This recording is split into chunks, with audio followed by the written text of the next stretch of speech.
Ok, donc dans cette vidéo, je vais vous parler de l'origine de toutes les maisons de luxe, les maisons principales, que ça soit maroquinerie, que ça soit bijouterie, enfin joaillerie, bijouterie, etc. Et autres. Et on va en parler, je vais vous expliquer très rapidement à chaque fois, petite histoire, quelle est leur origine, quelle était leur spécialité à la base. Donc c'est parti dans cette vidéo. Je ne vais pas parler des histoires en détail, je ne suis pas là pour ça dans cette vidéo. Si vous voulez que je parle d'une marque en particulier et que j'approfondisse, avec grand plaisir dans une prochaine vidéo. Donc on commence par une de mes maisons préférées, bien évidemment. Vous savez, c'est Louis Vuitton, qui a été fondée en 1854 et qui à la base était maltier, dans la bagagerie tout simplement. Et ils étaient vraiment spécialisés dans les malles, les grosses malles, parce qu'à l'époque, quand on voyageait sur les voitures, etc., à l'arrière, ou à l'avant d'ailleurs, et dans les calèches, oui, vous aviez du coup les grosses malles que vous mettiez sur les voitures. Et il fallait quelque chose qui soit quand même assez résistant, parce que ça valdinguait quand même pas mal à l'époque. Les routes, on n'avait pas les autoroutes comme on a aujourd'hui, clairement. Et il fallait que ce soit quand même très résistant. Et il fallait aussi qu'il y ait un système de sécurité et de serrure qui soit assez tenace pour éviter cassage, vol, etc. Aujourd'hui, la maison Louis Vuitton, c'est surtout beaucoup de maroquinerie et moins tout ce qui est bagagerie. Ils le font encore et encore heureux. Aujourd'hui, la bagagerie, c'est plus à destination de décoration, table de salon, voilà, comme ici une table basse, ou alors vraiment décoration. Ils font aussi des malles qui sont incroyables, tout ce qui est dégustation plutôt, des malles beaucoup plus petites, donc des petites malles pour les montres, les parfums, la malle pour les fleurs. Vous avez aussi la malle pour les vêtements, le dressing, la malle pour les parfums qui est immense, qui est magnifique. D'ailleurs, une fois, je l'avais vue en vrai d'ailleurs chez Louis Vuitton à Montaigne, incroyable. Et vous en avez plein d'autres. J'essaierai de vous en mettre un petit peu ici. C'est vraiment un travail d'orfèvre. C'est assez incroyable et je rêve un jour d'avoir ma propre malle. C'est le goal, je pense, ultime, même plus que d'avoir mon sac Hermès au final, parce que là, on parle vraiment de travail minutieux et c'est vraiment l'origine de la maison. Donc cette vidéo, en fait, c'est une personne que je connais grâce au réseau, qui est à fond aussi sur les pièces de luxe, qui adore également la maison Louis Vuitton et qui m'a soufflé à l'oreille cette petite idée de vidéo et ça c'est cool. Donc n'hésitez pas si vous avez d'autres idées de vidéos, je suis preneuse, et qui me dit écoute ce serait pas mal que tu fasses une vidéo sur l'origine des maisons de luxe, en fait tout simplement parce qu'il y en a, c'est vrai, on ne sait pas trop, ou alors elles ont un peu dévié quoi. Donc Louis Vuitton en est un exemple phare au final, parce que tout simplement aujourd'hui la malle on ne l'utilise plus comme on l'utilisait à l'époque. Aujourd'hui c'est vraiment décoratif, à l'époque c'était vraiment on l'utilisait au quotidien, surtout dans les voyages. Et également, donc c'était vraiment spécialisé bagagerie, mais également transport. Donc par exemple, le Noé, transport pour les boutiques de champagne à la base. Le sac plat qui a été le premier sac à la base à destination des hommes pour mettre leurs documents. Donc c'est vraiment un sac A4 au final, format A4. Et donc il y a pas mal de petites choses comme ça qui sont assez drôles. Et au final, on se dit, ah oui, en fait, ça paraît logique, mais c'est vrai que ça a tellement changé au fil des années et des siècles au final, que on change un peu les utilisations et du coup les marques évoluent et font avec le temps quoi. Bon, c'est parti, on change de maison et on va parler de la maison Cartier. Donc c'est une maison de joaillerie qui a été fondée en 1947 et qui a commencé à Paris, puis qui s'est développée à Londres et à New York grâce aux frères en fait Cartier. Et c'est une maison qu'on a vu se développer énormément grâce à pas mal de personnalités connues type Audrey Hepburn, etc., qui ont porté de magnifiques parures de joaillerie, mais incroyables. Cartier, à la base, c'est vraiment connu pour ça, pour ses joailleries, ses parures ornées de diamants, de pierres précieuses, ou par des célébrités, par exemple, qui ont porté, comme Elizabeth Taylor, des pièces d'exception. J'essaierai de vous trouver des photos et de vous les mettre. Vraiment, Cartier, c'est de Paris. Et pourtant, je trouve qu'il y a une énorme image qui s'était faite aussi avec la boutique de la 5e avenue à New York. Il y a vraiment cette espèce de choix. Et Cartier est encore connu aujourd'hui aussi pour ses prêts de bijoux, pour les tapis rouges, les galas, etc. Et il y a pas mal aussi de films, au final, qui s'inspirent un peu des colliers, quand il y a des films à propos de vol, d'action, machin. C'est toujours des grands bijoux, des prêts, des bijoux de Cartier et autres marques, autres maisons, même je dois dire. Et aujourd'hui, Cartier sont un peu plus connus pour les montres, les bagues, les bracelets Justin Clou, Love, la Cartier Tank, la Panthère, enfin, bon, il y en a plein d'autres. Et c'est plus réputé maintenant pour cette partie bijouterie, joaillerie, qui est moins haute joaillerie. Et pourtant, la haute joaillerie chez Cartier est toujours aussi importante et c'est vraiment l'origine de la maison. Et c'est ce que je trouve de plus beau au final dans cette maison. Mais c'est vrai que ça s'est un peu plus démocratisé, c'est devenu un peu plus accessible. Ils ont fait des pièces bien plus accessibles avec des pièces très fortes et qui ont extrêmement marché, quoi. On connaît toutes et tous Justin Clou, le Love, enfin, c'est vraiment des pièces tellement iconiques. Mais du coup, c'est vrai qu'à la base, c'est vraiment haute joaillerie. Ensuite, on va forcément parler de la maison Chanel, fondée par Coco Gabrielle Chanel en 1910. Et c'est une maison qui a été fondée à Paris. Donc à la base, Chanel était vraiment spécialisée dans le vêtement, pas le costume précisément, mais ouais, dans la veste un peu en tweed, mais vraiment dans le vêtement au final, dans des pièces qui sont un peu plus féminines, moins guindées, et à l'époque, c'était vraiment une cassure, une grosse coupure dans les tendances. Les femmes étaient vraiment toujours très guindées, très structurées, et là, Coco Chanel vient complètement éclater le système mode et le système vestimentaire, la mode vestimentaire de l'époque, avec des coupes beaucoup plus fluides, des coupes un peu plus féminines, mais aussi masculines. Elle vient mélanger un peu tout ça et à sa sauce, et petit à petit vient casser les codes et créer, entre guillemets, une nouvelle mode. Et c'est ça qu'on adore. Elle est aussi très connue pour sa fameuse robe noire très classique, la petite veste en tweed, bien évidemment, ça c'est le classique du classique. Et aujourd'hui, Chanel, on les reconnaît beaucoup plus maintenant pour les sacs à main, qui sont des investissements, etc. Le Chanel classique, qui a d'ailleurs changé un petit peu de nom. Mais c'est vrai qu'à la base, c'était vraiment le vêtement chez Chanel et quelques accessoires, bien évidemment. Et Hermès, à la base, c'est une maison spécialisée dans la sellerie pour tout ce qui est équitation. Oui, vous m'avez bien entendu, Hermès, à la base, sont spécialisés dans la sellerie et non pas du tout pour le grand public. Donc c'est une maison française qui a été fondée en 1837 par Thierry Hermès, pardon. Donc oui, un Hermès, quoi, d'où le nom. En général, ils s'appelaient tous Hermès, Louis Vuitton, etc. C'était leur vrai nom de famille, hein, pour ceux qui... parce que je sais parfois on peut se demander, mais c'était les vrais noms d'origine. Donc à la base, on était vraiment spécialisés dans les harnais, les selles pour les chevaux, et petit à petit, ils se sont spécialisés et sont montés en gamme pour proposer des accessoires un peu plus luxueux et de haute qualité pour le plus grand public, ayant vu qu'ils pouvaient un peu s'exporter et s'agrandir sur ce genre de demande. En fait, il y avait une énorme demande explosée à l'époque et ils se sont... ils ont été là au bon moment, quoi. Et donc aujourd'hui, la maison, elle est ultra célèbre pour le Birkin, le Kelly et énormément d'autres pièces, mais c'est vraiment les modèles les plus emblématiques et les plus demandés, Birkin, Kelly. Mais encore aujourd'hui, on a des inspirations, par exemple, le picotin. On est vraiment sur une inspiration d'un sac qui a été créé dans les années 2000, hein, et pas avant, donc qui est arrivé très tardivement, le picotin, mais qui s'inspire en fait du seau pour se nourrir pour les chevaux, en fait. Donc, pour nourrir les chevaux. Donc, on est vraiment... c'est ça qui est assez drôle. Il y a quand même toujours une inspiration, une petite touche qui pousse à la sellerie. Vous avez toujours l'opportunité d'acheter tout ce qui est sellerie pour l'équitation chez Hermès, sans aucun problème. Ils continuent à le faire. Vous allez moins le voir en magasin, ça dépend des boutiques et c'est plus des demandes un peu particulières, mais il est toujours possible de le faire. Ensuite, du coup, vous avez la maison de couture Dior qui a été fondée en 1946. Dior, c'est vraiment une magnifique maison de haute couture à la base. On est vraiment sur des pièces d'exception, des tissus et des matières d'exception. Et aujourd'hui, la maison est quand même beaucoup plus réputée pour ses sacs, Lady Dior par exemple, le saddle de chez Dior. Mais on reste quand même tout de même sur des grosses collections de couture et de haute couture, toujours. C'est hyper important, ils ont des robes, mon Dieu, c'est des œuvres d'art. Par exemple, dans la boutique Avenue Montaigne à Paris, vous pouvez apercevoir, et vous avez le musée aussi qui est juste à côté, vous avez des pièces mais exceptionnelles de la maison. Et par exemple, chez Dior, il a un peu révolutionné aussi le monde de la haute couture au niveau des silhouettes.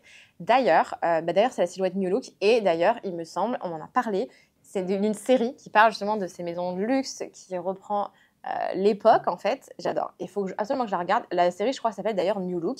Et vous avez donc Dior, Chanel, etc., toutes ces histoires. Et c'est une série, je sais pas, je crois qu'elle est sur Amazon Prime. Il faudrait que je vérifie et il faut absolument que je la regarde. Il faut absolument que je la regarde. Si vous l'avez regardée, dites-moi si elle est bien, si ça vaut le coup. Mais c'est assez rare d'avoir une série qui parle justement des maisons de luxe. On a eu des films qui parlent de Saint-Laurent, Coco Chanel, tout le monde le connaît, etc. Mais c'est intéressant d'avoir aussi une série où les protagonistes, les créateurs de ces marques-là, mais sont ensemble au sein de la même série. Ça peut être assez drôle. Donc, il faut que je la regarde. Mais si vous l'avez regardée, dites-moi ce que vous en avez pensé. Sinon, bah, enjoy. Et vous pouvez la regarder, je pense, sans modération. Apparemment, elle est très bien. Mais du coup, c'est vrai que Dior, ce qui les caractérise au niveau de la silhouette, pour le coup, ça va être pas mal de jupes assez amples. On les voit encore aujourd'hui, hein, ils sont vraiment spécialisés. Enfin, ils en sortent toujours. Et des hauts et des petites vestes avec des petites épaulettes assez structurées, des petits boutons, le petit haut un peu costume, mais assez chicos avec la grande jupe. Ça, c'est vraiment typique Dior et ils le font encore beaucoup. Ensuite, du coup, on passe à la maison Fendi qui a été fondée en 1925 en Italie. Et eux, du coup, à la base, ils étaient vraiment spécialisés dans les fourrures. Et on continue à le ressentir un petit peu sur pas mal de petites pièces de vêtements. Ils mettent leur petite touche fourrure. Vous avez quand même des manteaux en fourrure encore, mais par exemple sur certains gilets, vous avez des poches en fourrure. Il y a pas mal de choses comme ça et ils restent spécialisés à la base dans la fourrure et pas du tout dans le reste. Aujourd'hui, ils sont quand même plus connus pour les sacs également. Aujourd'hui, le sac à main, c'est vraiment devenu l'accessoire phare chez les maisons de luxe, enfin clairement. Et les vêtements, bien évidemment, chez Fendi, ça reste une marque aussi entre guillemets de fabrique. Mais clairement, à la base, c'était la fourrure. Aujourd'hui, bien évidemment, ils ne peuvent plus proposer autant qu'avant. C'est interdit chez pas mal de... Enfin, interdit. C'est pas mal de marques retirent la vraie fourrure. Ils font maintenant de la fourrure synthétique pour la plupart, de plus en plus. Mais c'est vrai qu'ils étaient spécialisés dans la fourrure. Et aujourd'hui, avec le temps, bien évidemment, ce qui est totalement normal, vous avez des évolutions. Comme le Vuitton avec les bagageries, on ne les utilise plus. La fourrure, on n'en utilise quasiment plus du tout de la vraie. Vous allez retrouver des fourrures... par exemple, quand vous allez dans les placards de vos grand-mères, les fourrures, etc. Mais aujourd'hui, plus du tout. C'est vraiment interdit. Je crois que c'est pas vraiment interdit. Mais je sais que beaucoup de marques maintenant l'arrêtent. Ensuite, on a la maison de luxe Yves Saint Laurent. Maintenant, c'est plutôt Saint Laurent, qui a été fondée en 1961. Et donc, Yves Saint Laurent, lui, à la base, il était vraiment spécialisé dans le smoking pour femmes.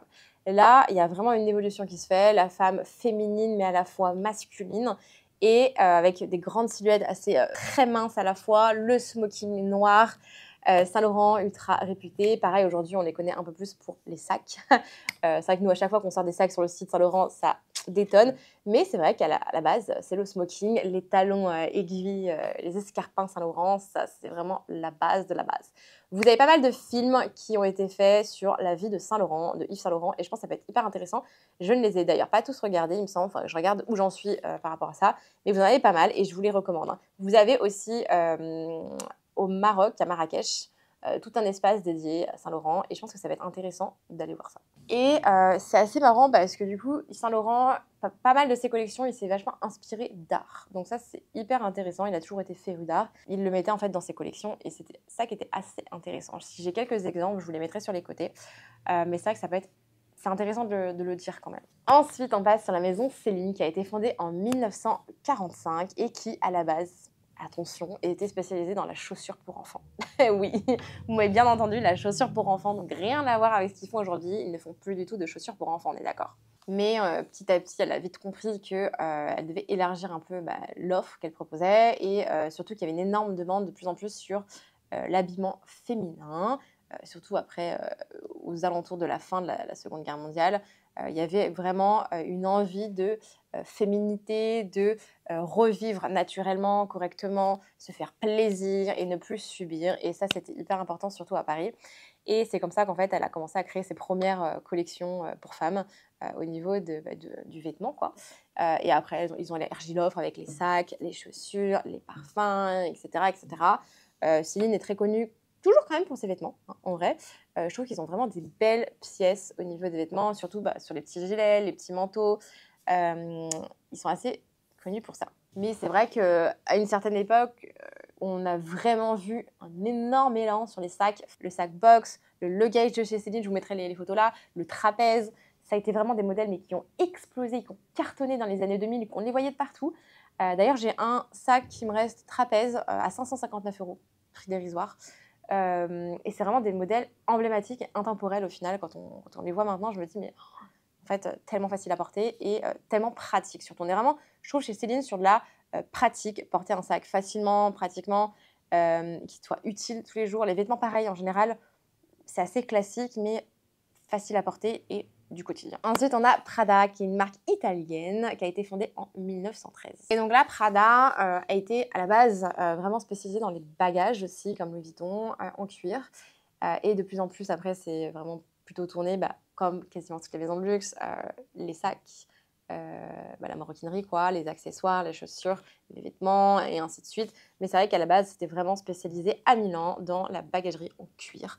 Donc en France, nous avions Louis Vuitton et en Italie, nous avions Prada. Puis vient le Tour de Goyard, qui est une maison qui a été fondée en 1853 en France aussi et spécialisée dans la bagagerie. Et donc c'est vraiment une maison qui a été spécialisée dans la bagagerie haut de gamme, luxe comme Louis Vuitton, spécialisée, très réputée aussi pour ses chevrons, ses motifs sur les bagages. Et c'était vraiment en fait les motifs et le logo en fait étaient vraiment tout fait à la main. Et c'est ça qui était assez particulier sur cette marque. C'était vraiment pour une clientèle extrêmement aisée.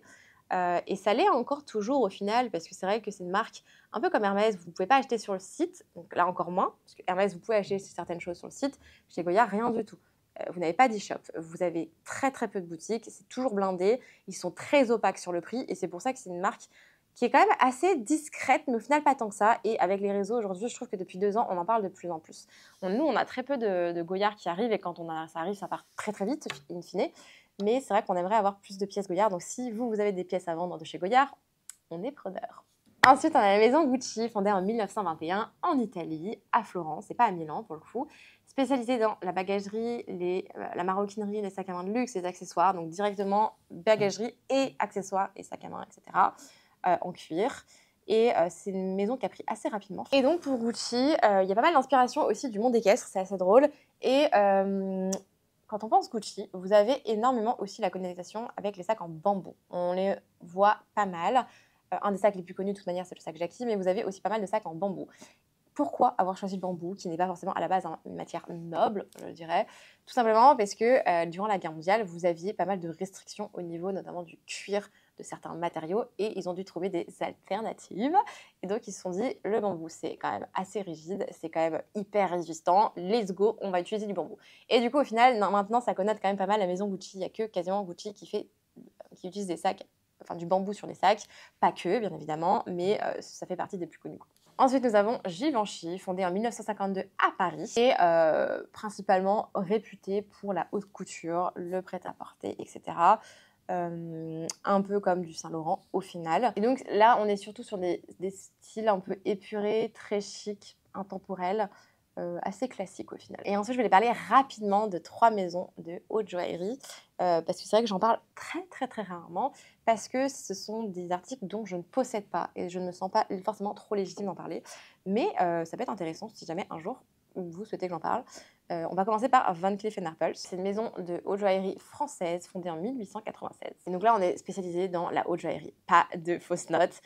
Aujourd'hui, à l'époque, c'était vraiment tout ce qui était pierres précieuses, qualité des matériaux et de la pierre, sevrage des pierres. Mais aujourd'hui, on les reconnaît énormément avec leurs bijoux un petit peu motif floral et très réputés aussi en ce moment, de nos jours pour la collection Alhambra, vous savez, cette espèce de fleurs de trèfle, très très très très demandée, et pourtant ce n'est pas la partie haute joaillerie, donc c'est un peu plus accessible, mais à la base Van Cleef & Arpels c'est vraiment très très haute joaillerie, et je dirais un peu un univers un peu mystérieux, limite féerique, voilà, féerique, avec des jolies couleurs, des jolies pierres, et beaucoup moins classique que d'autres maisons.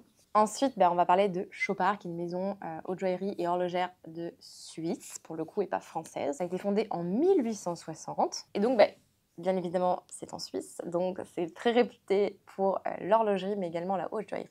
Et Chopard, on va surtout... Alors, en ce moment, c'est pas une marque qui est la plus tendance, on va dire, mais bon, ça va, ça vient, les tendances, de toute manière, des marques. Je sais pas si vous voyez, mais chaque année, il y a une marque un peu différente qui sort du lot. Bref, tout ça pour dire que Chopard, vous allez retrouver pas mal en seconde main des très jolies montres, des belles montres d'horlogerie, mais à la fois haute joaillerie, avec pas mal de pierres précieuses, des diamants, etc. Et bijoux simples, sans parler de montres, mais je trouve qu'il y en a pas mal et qui sont pas si déconnantes que ça au niveau du prix. Et je trouve chez Chopard les vintage beaucoup plus sympas que les récentes, mais voilà. Donc en tout cas, Chopard, c'est vraiment haute joaillerie et horlogerie. On pense plus à joaillerie chez eux que horlogerie, mais pourtant, non, ils sont bien aussi spécialisés dans l'horlogerie. Hein. Et enfin, je voulais également parler de la maison Boucheron, qui est une maison française de haute joaillerie, fondée en 1858 à Paris. Pas de surprise, on est spécialisé sur de la haute joaillerie, et là, on est sur des créations qui sont assez innovantes, qui sont un peu changeantes, surtout pour l'époque. Aujourd'hui, pas forcément, tout dépend après si vous connaissez ou non, mais donc très innovantes, et des créations qui vont être inspirées par la nature, l'histoire, l'art. Et c'est ça qui peut être appréciable chez Boucheron. Vous avez pas mal de styles différents. Donc, il y en a un peu pour tout le monde. Mais c'est à peu près tout pour cette vidéo. Voilà, j'ai fait un peu le tour. Je n'ai pas parlé de toutes les marques. Mais je voulais à peu près faire un tour général sur les maisons pour lesquelles on n'avait peut-être pas cette idée-là en tête. Et aussi, toutes les marques ne sont pas françaises. Vous avez de l'Italie, vous avez de la Suisse. Voilà, il y en a d'autres aussi pour lesquelles je n'ai pas du tout mentionné. Mais en tout cas, j'espère que ça vous a plu. Si j'ai dit une boulette dans la vidéo, normalement, j'ai bien fait mon petit travail de recherche. Mais il peut arriver, je reste humaine, d'avoir peut-être fait des erreurs ou des oublis. Je n'ai pas tout indiqué, j'ai été assez rapide, mais n'hésitez pas à rajouter ou à corriger dans la vidéo si jamais. Toujours ouverte, bien évidemment, à suggestions dans tous les cas. Mais je trouvais que c'était intéressant même pour moi de faire le travail parce que du coup, c'est vrai que c'est toujours hyper appréciable de faire ça et de se dire « Ah bah oui, c'est vrai que là… » Et du coup, je vais me renseigner un peu plus sur les collections, sur tout ce qui était vintage à l'époque, etc. Et franchement, je me suis dit « Mais waouh, waouh, waouh !» Et ça me fait penser au fait que quand on était à New York l'année dernière avec Vincent, on était dans le Diamond District. Donc, c'est toute une rue en fait à New York qui est Midtown, donc proche quand même de Central Park. Je vous donnerai peut-être l'adresse, j'essaierai de retrouver. Et vous avez énormément de petits magasins qui ont l'air pourris de chez pourris. Et vous avez donc beaucoup de montres, franchement. Et un nombre de parures de luxe, c'est hallucinant. Donc vous avez de tout au niveau des bijoux. Vous avez la marque Winston aussi, c'est une marque qui est très réputée. Winston, Cartier, Boucheron, Chopard, Van Cleef, etc., etc. Vraiment, toutes les marques, les maisons de luxe de haute joaillerie, ils sont. C'est assez impressionnant, franchement. Donc vraiment, je vous incite à y aller. C'est juste merveilleux. C'est incroyable, c'est la caverne d'Alibaba des bijoux et des montres. Bref, en tout cas, j'espère que cette vidéo vous aura plu. N'hésitez pas à vous abonner, à liker et commenter comme d'habitude. Et puis écoutez, je vous retrouve très vite pour une nouvelle vidéo. Bisous!